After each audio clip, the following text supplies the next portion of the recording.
Buenos días.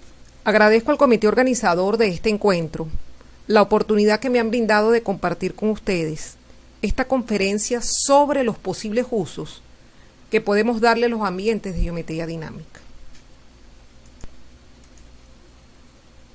Los llamados ambientes o software de geometría dinámica, nombre dado por Finger y Jackie en 1998, aparecieron en el escenario del proceso de enseñanza-aprendizaje de la matemática a mediados de la década de los 80. El primer software conocido es el Geometry Support, software desarrollado tanto en los Estados Unidos como Israel. Seguidamente podemos mencionar el Cabri Geometry, desarrollado en Francia, y el Geometry Sketchpad en los Estados Unidos. Ambos software destacaron tanto por sus cualidades técnicas como su potencialidad didáctica. Actualmente, quizás el software más conocido de geometría dinámica es el GeoGebra, desarrollado hace aproximadamente unos 10 años atrás y que se ha posicionado quizás como el software más utilizado en las aulas de clases de matemática.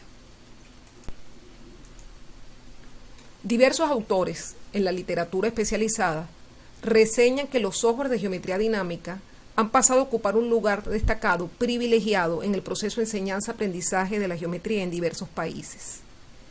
Los software de geometría dinámica o los ambientes de geometría dinámica pueden ser entendidos como un conjunto de programas computarizados con cuya aplicación pueden crearse ambientes donde es posible que los estudiantes construyan, exploren figuras geométricas con el propósito de descubrir algunas de sus propiedades y formular conjeturas en torno a las mismas.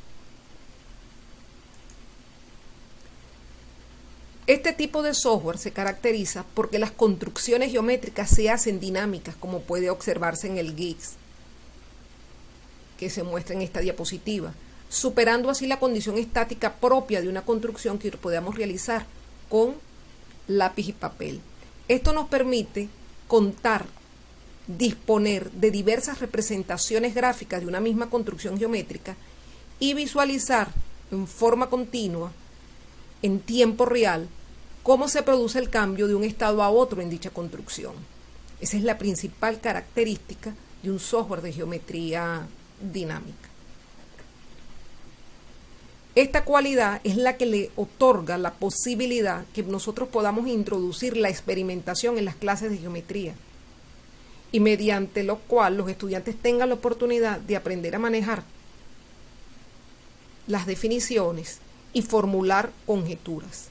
Y obviamente al formular una conjetura que está asociado al reconocimiento de patrones, surge la necesidad de validar o de rechazar esa conjetura. Quizás lo más importante es que los software de geometría dinámica, independientemente de cuál se utilice, Cabri Geometry, Geometry Sketchpad, GeoGebra, etc., tienen algunas características comunes. Y considero que son estas características comunes las que de una u otra manera determinan los usos que podemos darles en el aula de clase. En primer lugar, producen un ambiente en el cual la geometría dinámica puede ser explorada. Es decir, realizada una construcción es factible mediante el arrastre, por ejemplo, de los vértices de una figura, ver cuáles propiedades se mantienen invariantes. Las transformaciones en el plano pueden ser observadas por los estudiantes en forma directa y continua. Nos permiten la construcción de los llamados lugares geométricos, lo cual, por cierto, es un tema que ha venido quedando marginado en los programas de estudio de matemática. Nos van a facilitar el descubrimiento de importantes relaciones geométricas entre los objetos que intervienen en una construcción geométrica. En una construcción geométrica, por lo general, vamos a tener objetos iniciales, objetos finales, pero vamos a tener los objetos auxiliares, que son los que nos permiten que la construcción geométrica sea una construcción consistente. Y un elemento que es clave en este tipo de software es que poseen una elevada capacidad para crear simulaciones tanto de fenómenos naturales como de mecanismos Y por lo tanto, en función a estas características, voy a proceder a describir algunos posibles usos de los software de geometría dinámica. Cabe señalar que es importante tener en consideración desde el punto de vista de la docencia que los software de geometría dinámica requieren del diseño y la puesta en práctica de una propuesta didáctica específica. En mi caso particular he venido trabajando en la Universidad Pedagógica Experimental Libertador, Instituto Pedagógico de Maracay, con el diseño y desarrollo de un curso de resolución de problemas geométricos asistido por computadora, el cual es un curso optativo que toman los estudiantes de quinto, sexto semestre una vez que han cruzado los cursos de Geometría 1 y Geometría 2, que son cursos obligatorios de su plan de estudio. Además, este curso de resolución de problemas geométricos asistido por computador me ha servido como escenario para la investigación en la línea de pensamiento geométrico y didáctica de la geometría que está adscrita al Centro de Investigación en Enseñanza de la Matemática usando nuevas tecnologías que funcionan en la UPEL Maracay. Dado que los software de geometría dinámica producen un ambiente en el cual la geometría euclidiana puede ser explorada, se nos convierten en una herramienta útil para abordar la resolución de problemas geométricos, fundamentalmente porque favorecen la visualización matemática. A partir de la observación y evaluación sistemática de los participantes en el curso de resolución de problemas geométricos asistido por computador, los cuales serán futuros profesores de matemática, y de mi propia experiencia como resolutora de problemas geométricos haciendo uso de este tipo de software, he establecido que la resolución de problemas geométricos asistido por computador haciendo uso de un software de geometría dinámica exige un conjunto de acciones, entre las cuales podemos mencionar, primero, la realización de una construcción geométrica con regla y compás. Es decir, es factible realizar con regla y compás una construcción geométrica consistente usando un software de geometría dinámica. En este caso, por supuesto, estamos hablando de una regla y un compás electrónico. Para realizar una construcción geométrica es clave que el estudiante comprenda el significado de las definiciones de los objetos que conforman esa construcción. Es decir, se necesita el manejo o el dominio de los conceptos geométricos. Por otra parte, es factible visualizar las relaciones existentes entre los objetos geométricos. Ya lo vamos a ver en algunos de los ejemplos que se van a mostrar. ¿Con qué propósito? Con el propósito de reconocer las características geométricas invariantes. Cuando una figura es sometida a una transformación y hay propiedades que se mantienen invariantes, por lo general estamos ante una propiedad relevante de esa figura. Y eso nos permite reconocer patrones y formular conjeturas. En algunos casos, para poder validar la conjetura formulada, necesitamos introducir construcciones geométricas auxiliares, con el propósito de deducir consecuencias pertinentes a partir de la información disponible. Es decir, estamos en un ciclo en el cual, a partir de una construcción en un ambiente de geometría dinámica, la exploración de la figura con el propósito de reconocer características geométricas invariantes, formulamos una conjetura que requiere ser validada. Y para su validación, en el caso que sea cierta, hacemos una demostración. En el caso que sea falsa, entonces mostramos un contraejemplo. De manera tal que existe una vinculación entre la resolución de problemas geométricos, el uso de los software de geometría dinámica y la visualización matemática. Entendida la visualización matemática como un proceso que trasciende a la simple percepción visual, debido a que este proceso consiste en centrar la atención en representaciones concretas de objetos geométricos, con el propósito de descubrir o de develar las relaciones existentes entre ellos. Y esto es un elemento clave para poder establecer una conjetura y dar el paso a su validación. A modo de ilustración, haré referencia al taller número 1 que conformaba el curso de resolución de problemas geométricos asistidos por computador. Este curso, que insisto, trabaja en el ámbito de la formación docente en la Universidad Pedagógica Experimental Libertador, Instituto Pedagógico de Maracay, se ha venido desarrollando haciendo uso del cabriometría, pero en lo personal considero que lo relevante es la intencionalidad didáctica de la actividad planteada y no el software empleado, ya que teniendo en cuenta las expectativas de aprendizaje, es factible diseñar tareas que integren el software seleccionado en función a las potencialidades y limitaciones del mismo. Por lo tanto, algunas de las actividades aquí propuestas realizadas con el Cabrí fácilmente pudieran realizarse con un software como el GeoGebra.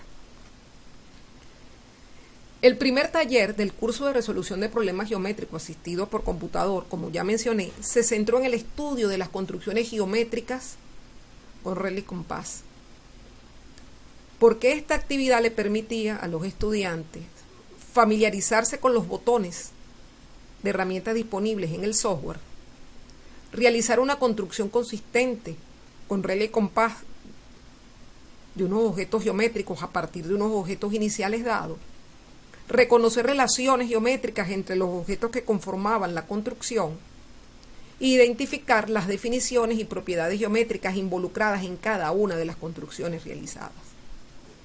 En este caso, lo relevante no es la construcción por sí misma, sino la posibilidad de que los estudiantes tengan la posibilidad de identificar las definiciones y propiedades geométricas que intervienen en esa construcción.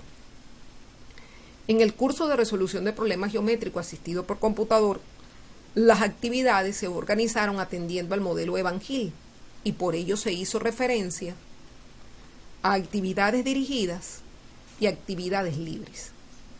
En el caso de las actividades dirigidas, como se muestra en el siguiente caso, a partir de los objetos iniciales se indicaba el procedimiento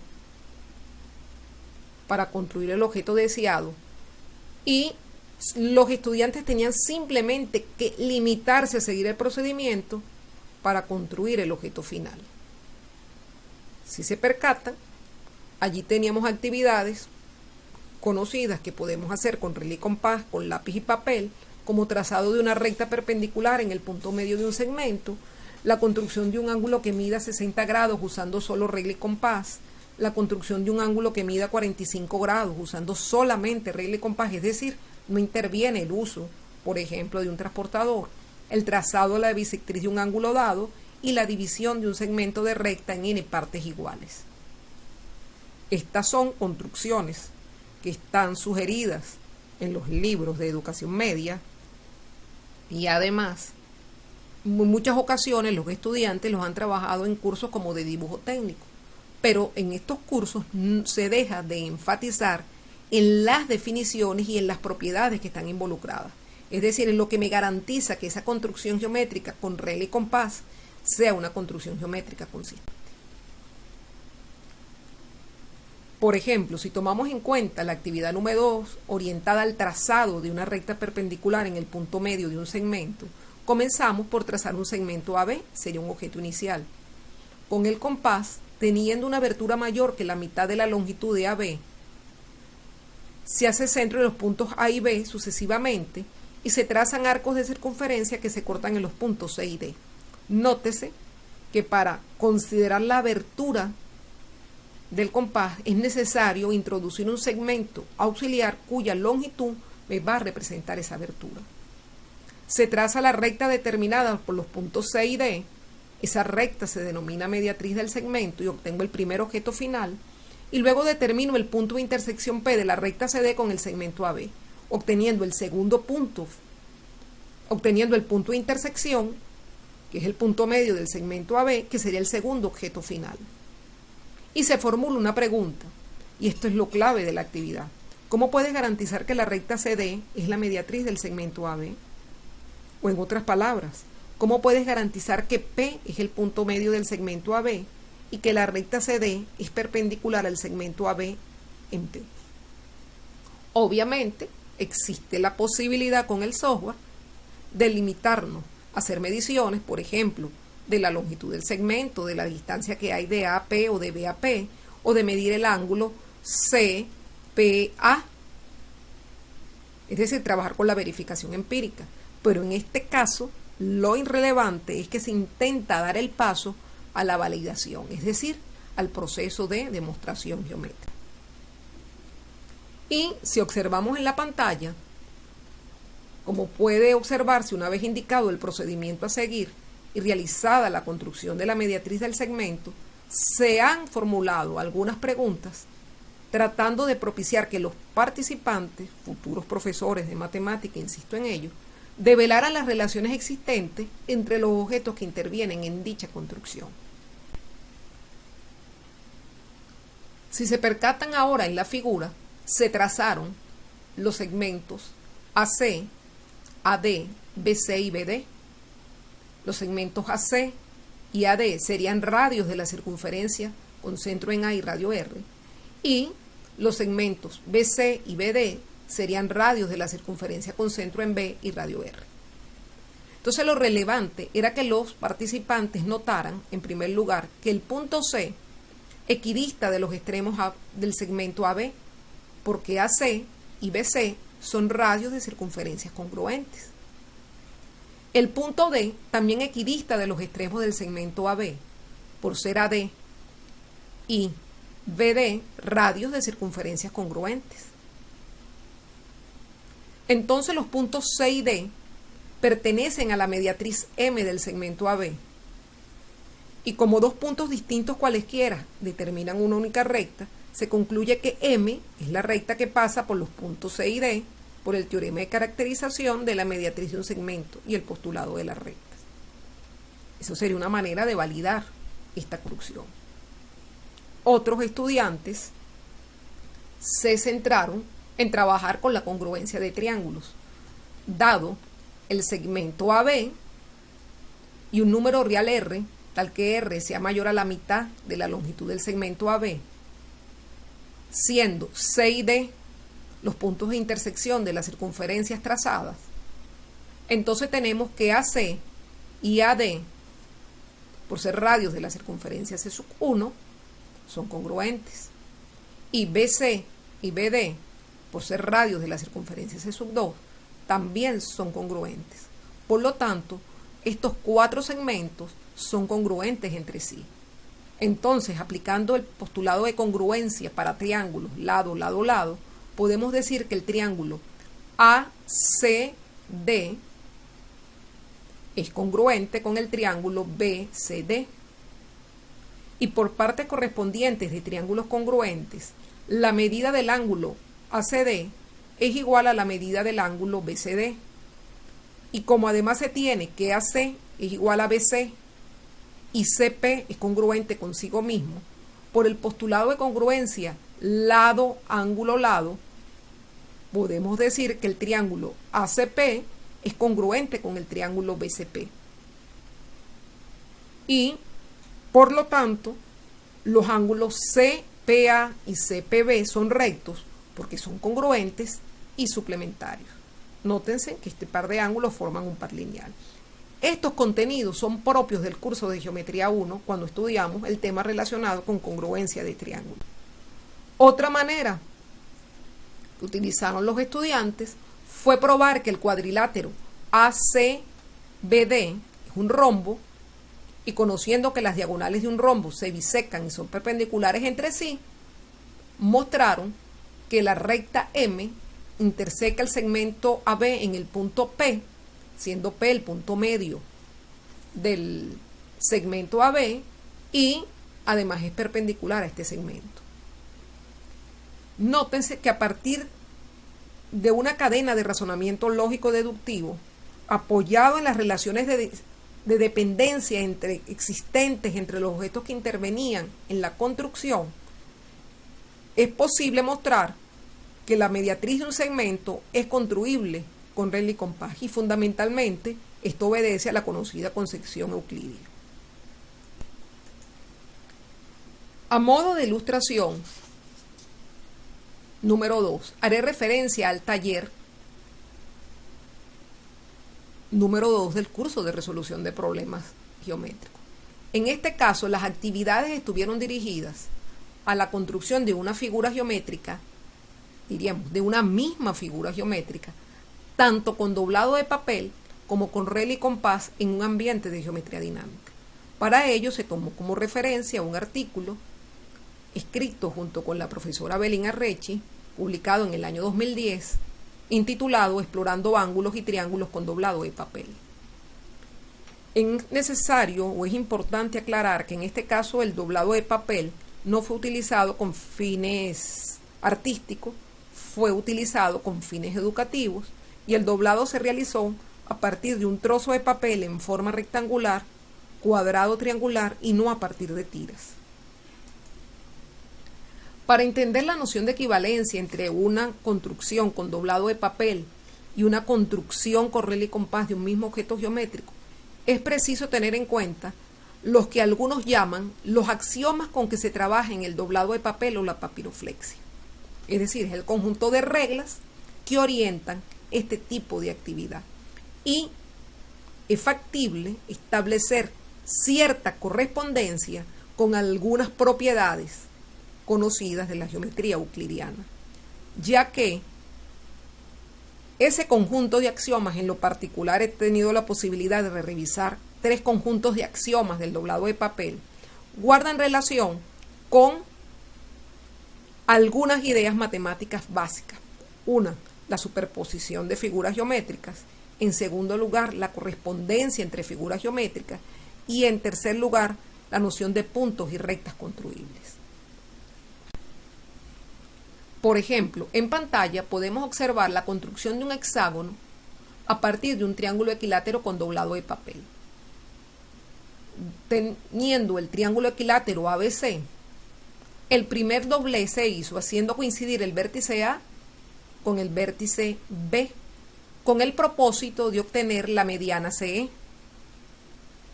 De manera análoga, se construyeron las medianas BF y AD, obteniendo así el punto de intersección de las medianas o baricentro. Y luego, los estudiantes hicieron coincidir el vértice A con el punto G, el vértice B con el punto G y el punto C con el punto G, es decir, cada uno de los vértices con el baricentro. Y de esa manera obtenían un hexágono, el hexágono K, L, M, N, X, O. Ahora, ¿cómo haríamos una construcción equivalente a esta construcción con doblado de papel haciendo uso de un software de geometría dinámica? Ellos comenzaron por determinar los puntos de intersección H y J de las medianas AD, BE y CF con la circunferencia que tenía centro en G, que es el baricentro, y pasaba por el punto F. Tengamos en cuenta que el triángulo ABC es un triángulo equilátero, que por lo tanto las rectas notables de un triángulo coinciden, es decir, la mediana CF también es altura con respecto al lado AB o es bisectriz del ángulo C. Y por lo tanto, al estar el punto F en la bisectriz del ángulo C y estar en la altura, me servía de radio, el segmento GF me servía de radio de la circunferencia inscrita. Teniendo estos puntos, procedieron a trazar por H una paralela, por H trazaron una paralela al lado CB.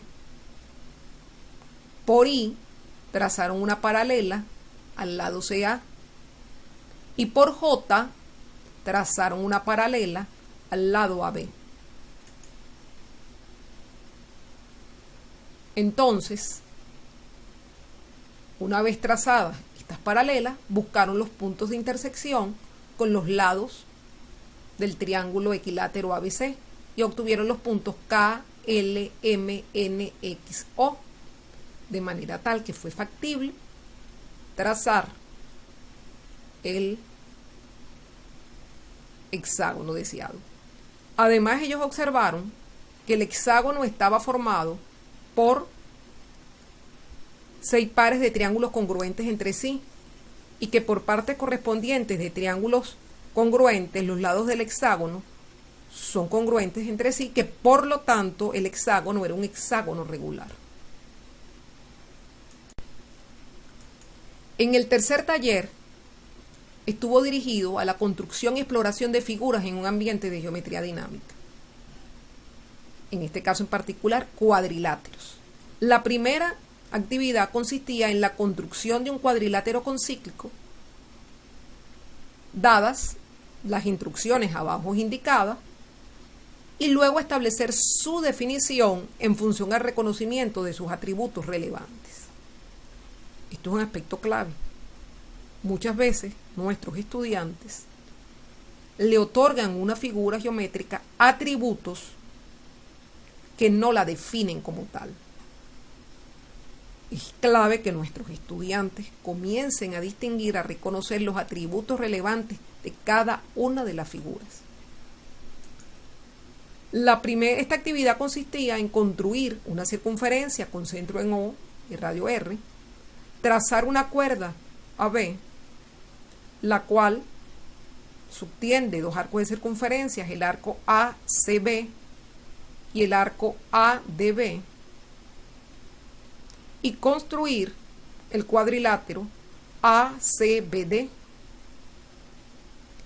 Ese cuadrilátero es un cuadrilátero concíclico y a partir de esta construcción, de la observación de la figura, se pedía establecer la definición de cuadrilátero concíclico. Los estudiantes estaban organizados en grupos. Los 3 grupos que para ese momento realizaron el taller reconocen que los vértices pertenecen a una misma circunferencia, es decir, los vértices de un cuadrilátero concíclico pertenecen a una misma circunferencia.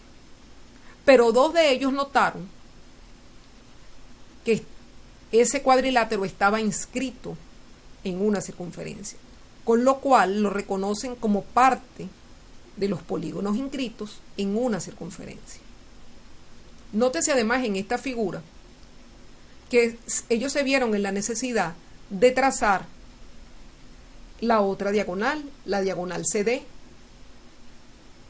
que también sería cuerda de la circunferencia con centro en O y radio R, para poder marcar, identificar los ángulos internos de los triángulos en los cuales se descomponía el cuadrilátero. Y esto le iba a permitir más adelante realizar algunas demostraciones.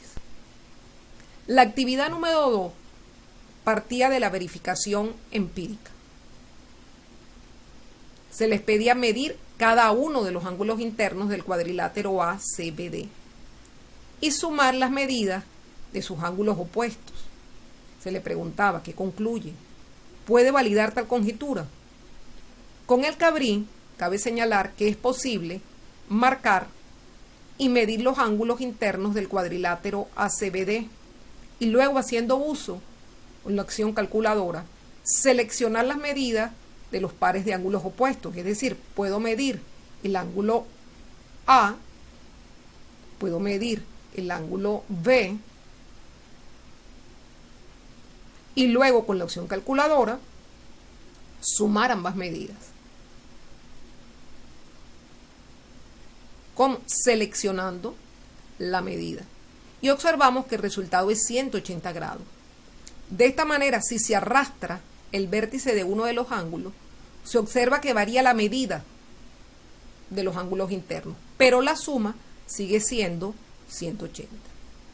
Esto ayuda a convencerse que el resultado obtenido no fue un resultado fortuito, sino que puede ser entendido como una propiedad que es satisfecha por los cuadriláteros concíclicos. Y así se puede formular una conjetura. ¿Cuál sería? Que la suma de las medidas de los ángulos opuestos de un cuadrilátero concíclico es igual a 180. Esto nos obliga entonces a pasar al proceso de validación. De manera tal que con los ejemplos que he mostrado podemos reconocer que existe un patrón. ¿Cuál es ese patrón que hemos venido reconociendo en la figura? Existe un esquema de trabajo y ese esquema de trabajo es el de construir, explorar, conjeturar y validar. Este esquema de trabajo es favorecido por las herramientas técnicas que están disponibles en los softwares de geometría dinámica, pero se requiere además por parte del docente que el docente posea tanto dominio conceptual y procedimental del tema geométrico objeto de estudio, que establezca claramente cuál es la intencionalidad didáctica, es decir, lo que él espera que los estudiantes sean capaces de aprender y de hacer. Eso es importantísimo tenerlo claro, tener claro la finalidad, la intencionalidad didáctica, con qué propósito, con qué fines estoy planteando la actividad, y que tenga la posibilidad de diseñar tareas idóneas, incluyendo, por supuesto, tanto la selección de materiales y recursos. Entonces, esto es un aspecto clave a tener en cuenta cuando abordamos la resolución de problemas geométricos en ambientes de geometría dinámica. Otro asunto que es clave es que las transformaciones geométricas, por cierto, son contenidos previstos en los programas de matemática para educación media, pueden ser observados por los estudiantes en forma directa y continua. Esta es una característica clave de los llamados software de manipulación dinámica. Bastaría revisar los programas de estudio y darnos cuenta, por ejemplo, que se enfatiza en el estudio de las transformaciones isométricas, entre las cuales va a destacar la traslación, la rotación y la simetría. Si nosotros revisamos los programas de educación media, pero pudiéramos decir hasta los programas de educación primaria, es común que se le pida a los estudiantes, dada una figura geométrica, trazar, por supuesto, si existe, sus ejes o ejes de simetría. Supongamos que a un estudiante se le muestra un pentágono regular. Es factible que el estudiante llegue a pensar que una de las diagonales del pentágono nos puede servir como eje de simetría. Sin embargo, si observamos las figuras, nos percatamos que no es así. Sin embargo, si el estudiante logra trazar la mediatriz de un lado del triángulo, un lado en este caso del pentágono, nos damos cuenta que obtenemos un eje de simetría. Si vemos, en este caso el pentágono regular se descompone en dos mitades simétricas. Entonces, como un pentágono tiene 5 lados, entonces no solamente el estudiante va a percatar que hay un eje de simetría, sino que hay 5 ejes de simetría. Otro elemento que considero clave del uso de los software de geometría dinámica es que nos permite la construcción de los llamados lugares geométricos. Este ha sido un tema que ha dejado de ser estudiado en el ámbito escolar. Tanto que cuando se presenta el estudio de las secciones cónicas, en muchas ocasiones se olvida señalar que se tratan de lugares geométricos.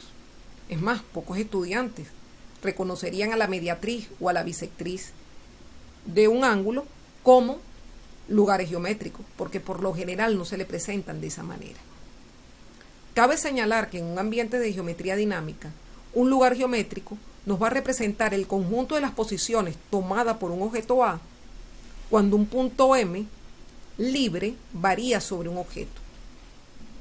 Es decir, esta definición de lugar geométrico es una definición ajustada o adaptada al ambiente de trabajo. Alsina Catalá también destaca que en la resolución de problemas geométricos es clave la estrategia de los lugares geométricos. Por ejemplo, Por lo general, a nivel de educación media, hacemos el estudio del tema de la parábola, entendida como la representación gráfica de una función cuadrática.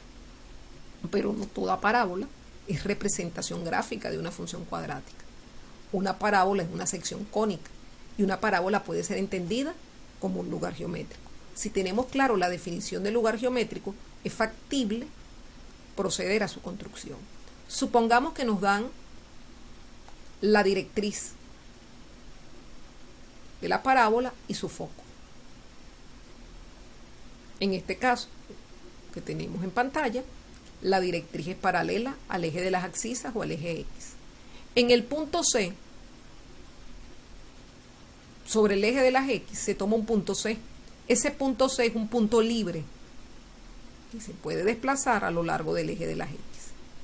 Y por C se traza una recta perpendicular al eje de las X, que también va a ser perpendicular a la directriz de la parábola, intersecándola en un punto D. Se traza el segmento AD, que une el foco de la parábola con el punto D, que pertenece a la directriz y que es el pie de la perpendicular trazada al eje de las X por el punto C. Y luego procedemos a trazar la mediatriz, la cual interseca la perpendicular en un punto E. Ese punto E equidista del punto A y equidista del punto D. Y como ED es un segmento perpendicular a la directriz, tengo la distancia que hay de un punto a la directriz. Por lo tanto, ese punto E pertenece a la parábola, de modo tal que cuando el punto C se desplace a lo largo del eje de las X, el punto E va a trazar, va a recorrer a ese lugar geométrico. Entonces es factible trazar una parábola dado su foco y su directriz.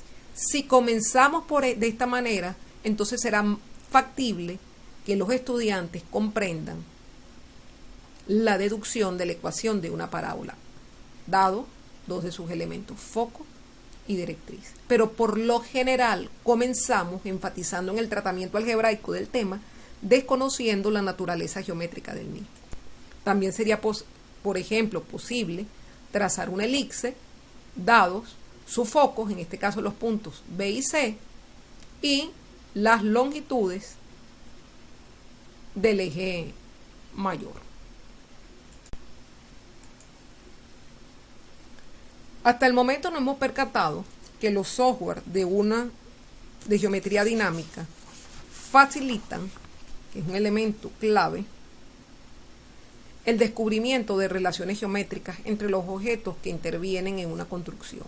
Y básicamente están sustentados en dos elementos: en la comprensión de las definiciones y las propiedades geométricas y en la identificación de las relaciones de dependencia entre los objetos geométricos que conforman la construcción.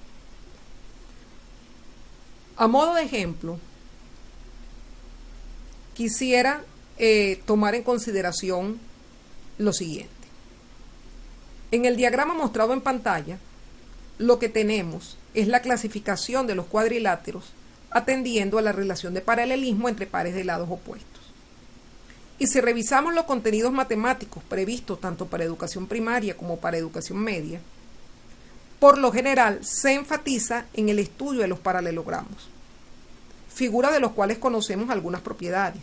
Por ejemplo, que cada diagonal descompone un paralelogramo en dos triángulos congruentes, que dos ángulos opuestos cualesquiera son congruentes, que dos ángulos opuestos cualesquiera son congruentes, que dos ángulos consecutivos cualesquiera son suplementarios y que las diagonales de un paralelogramo se bisecan. Además, entre los paralelogramos destacan el rombo, el rectángulo y el cuadrado. Entendido el rombo como un paralelogramo cuyos lados son congruentes entre sí, el rectángulo como un paralelogramo cuyos ángulos son todos rectos y que por lo tanto un cuadrado sería un rombo y un rectángulo.